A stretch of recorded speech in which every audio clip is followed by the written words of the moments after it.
Hello বন্ধুরা, তোমরা কেমন আছো? আশা করি ভালোই আছো।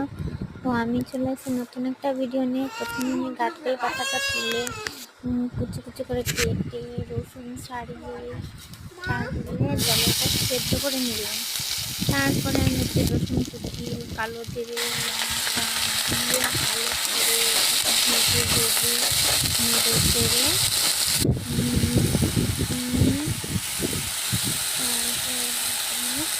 হলুদ, লবণ, লেবুর রস দিয়ে ওটা নেড়ে চেড়ে নেব।